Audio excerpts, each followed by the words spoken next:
সংগ্রামী যৌথ মঞ্চ এবার কলকাতা হাইকোর্টের অনুমতি নিয়ে বুধবার পশ্চিম বর্ধমান জেলার পাণ্ডবেশ্বরে মিছিল ও ধিক্কার সভা করল সংগ্রামী যৌথ মঞ্চ।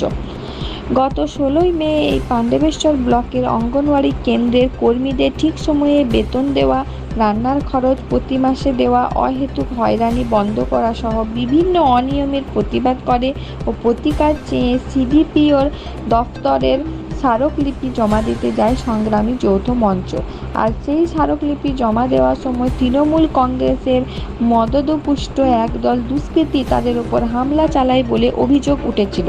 এই ঘটনায় আহত হয়েছিলেন 16 জন। সেই ঘটনার প্রতিবাদ জানানোর জন্য আসানসোল দুর্গাপুর পুলিশ কমিশনারেটের পাণ্ডবেশ্বর থানা এলাকার প্রতিবাদ মিছিল ও ধিক্কার সভা করার অনুমতি চাইলেও পুলিশের পক্ষ থেকে সেই মিছিল করার অনুমতি দেওয়া হয়নি। এরপর সংগ্রামী যৌথ মঞ্চ পুলিশের বাধা কাটিয়ে উঠতে হাইকোর্টের দ্বারস্থ হয়। শেষ পর্যন্ত মঙ্গলবার বিচারক তাদেরকে মিছিল করার অনুমতি দেন, তবে তা সম্পূর্ণ শান্তি শৃঙ্খলা বজায় রেখে করতে হবে বলে বিচারক নির্দেশ দিয়েছিলেন। সেই অনুমতি পেয়ে বুধবার সমস্ত নিয়ম ও নির্দেশ মেনে বেলা 12টা থেকে পাণ্ডবেশ্বর রেল স্টেশন থেকে প্রতিবাদ মিছিল করে সংগ্রামী যৌথ মঞ্চ।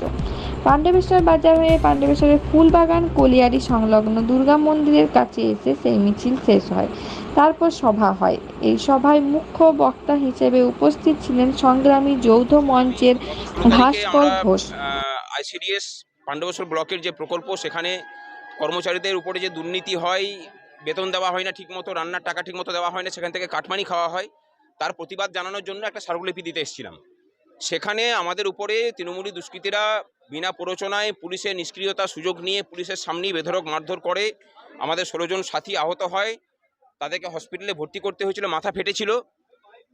তারপরে আমরা পুলিশের কাছে এফআইআর করলে পরে পুলিশ আমাদেরকে যা ধারা দিয়েছে, যারা মেরেছে তাদের হয়ে পুলিশ কাজ করে আমাদের নামে তার থেকে বেশি ধারাতে কেস দিয়েছিল।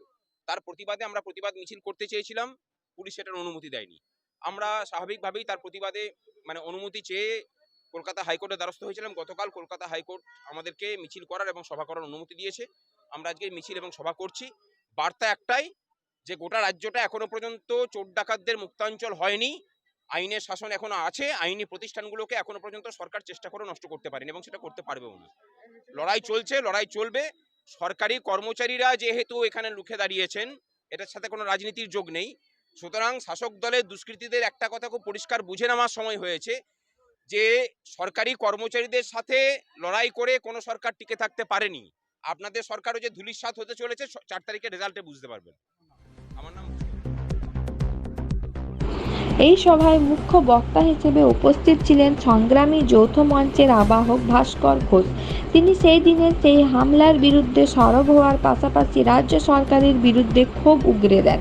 ভাস্করবাবু ক্ষোভের সঙ্গে বলেন, এই রাজ্য সরকারের মেয়াদ বেশি দিন আর নেই। মনে রাখতে হবে, রাজ্যটা এখনো চোর ডাকাতদের মুক্তাঞ্চলে পরিণত হয়নি।